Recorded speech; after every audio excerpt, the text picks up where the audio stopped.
हमारा टॉपिक है electric flux. क्या है topic? Electric flux.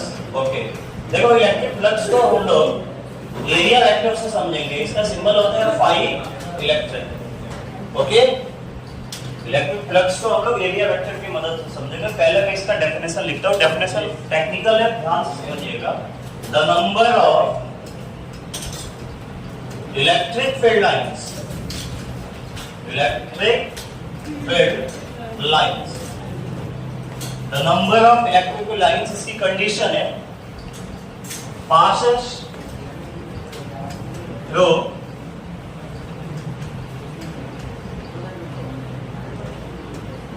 area vector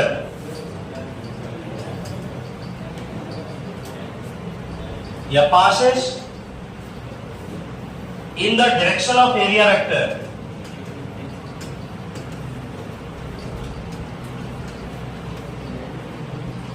in the direction of area vector of a surface placed inside electric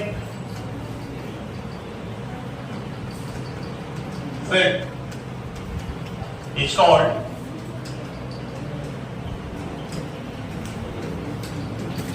electric flux। देखो कैसे समझेंगे आप? ये आपके पास कोई सरफेस है, ओके, ये कोई सरफेस है, तो electric flux basically electric field lines की वो नंबर होता है, electric flux electric field line की उस नंबर को कहते हैं जो एरिया वेक्टर से होके गुजरता है। और सरफेस को कहां रखेंगे? इलेक्ट्रिक फील्ड में रखेंगे। कहां रखेंगे? चलो इसका मैं डायग्राम बताता हूं। मान लो ये इलेक्ट्रिक फील्ड है। क्या है ये इलेक्ट्रिक फील्ड है। ध्यान देना आप, ये इलेक्ट्रिक फील्ड ई। मैंने एक सरफेस को कुछ इस तरीके से इसमें रख दिया, फील्ड में रख सकता हूं लाइक दिस। मैंने इस एक सरफेस को कुछ ऐसे रख दिया। ओके, कोई डाउट नहीं है? बहुत अच्छी बात। अगर डाउट नहीं है ठीक है। अगर डाउट नहीं है तो बताइए इसका एरिया वेक्टर किधर बनेगा? आप बोलोगे सर रेडियली आउटवर्ड बना लो। तो मैंने ये रेडियली आउटवर्ड इसका एरिया वेक्टर बनाया लाइक दिस। ये इसका एरिया वेक्टर। क्या एरिया वेक्टर समझ में आया भाई? सरफेस को हम लोग टिल्ट करके रखते हैं, एरिया वेक्टर नॉर्मली आउटवर्ड। अगर सरफेस ऐसा होता तो एरिया वेक्टर ये होता। सरफेस को हमने टिल्ट कर दिया तो एरिया वेक्टर किधर जाएगा? राइट। तो एरिया वेक्टर फील्ड से अभी कुछ एंगल थीटा ट्रेस कर रहा है। कितना एंगल ट्रेस कर रहा है? थीटा। अब बताओ फ्लक्स का सिंबल फाई ई। क्या लिखेंगे आप फ्लक्स को? फ्लक्स इलेक्ट्रिक फील्ड लाइंस की वो नंबर है जो एरिया वेक्टर से होके गुजरता है। अब आप मुझे ये बताओ कि एरिया वेक्टर से इलेक्ट्रिक फील्ड का कौन सा भाग गुजर रहा है? ई गुजर रहा है या ई कॉस थीटा या E sine theta?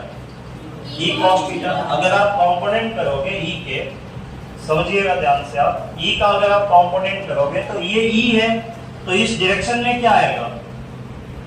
E cos theta आएगा। और इस डायरेक्शन में क्या आएगा? ई साइन थीटा आएगा। तो बताओ फील्ड के डायरेक्शन में ई कॉस थीटा है या ई साइन थीटा है? ई कॉस थीटा। ये ई कॉस थीटा है। कंपोनेंट करने आपको आता ही है। ये फील्ड है और ये एंगल थीटा है, तो ये ई कॉस थीटा और ये ई साइन थीटा। तो फील्ड के डायरेक्शन में ई कॉस थीटा या ई साइन थीटा? तो फॉर्मूले में ई कॉस थीटा आएगा या ई साइन थीटा आएगा? क्योंकि डेफिनेशन ये सजेस्ट कर रहा है कि ये वो इलेक्ट्रिक फील्ड लाइंस होती है जो एरिया वेक्टर के डायरेक्शन से होके गुजरता है। तो हम लिखेंगे ई cos theta into area vector. Vector का मैग्नीट्यूड है, जिसको अरेंज करते हैं तो हम लिखेंगे ई ए cos थीटा। थीटा क्या है? Angle between electric field and area vector. Clear है? अच्छा, डॉट प्रोडक्ट के फॉर्म में वेक्टर नोटेशन अगर हम दें तो लिखेंगे वेक्टर ई डॉट वेक्टर अब समझो ध्यान से एक बार फिर से, इससे पहले वाले स्लाइड में आपको मैंने बताया था कि एरिया एक वेक्टर क्वांटिटी है, या जो भी हो है। इलेक्ट्रिक फील्ड कैसी क्वांटिटी है?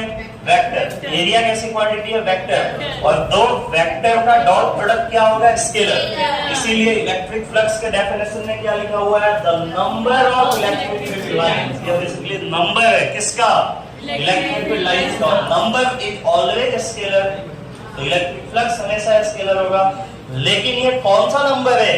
इसके लिए इसकी कंडीशन को एक्सप्लेन की गई है। The number of electric field lines pass in the direction of area vector of a surface placed inside electric field. ये वो इलेक्ट्रिक फील्ड लाइन से जो एरिया वेक्टर के डायरेक्शन से होकर गुजरता है।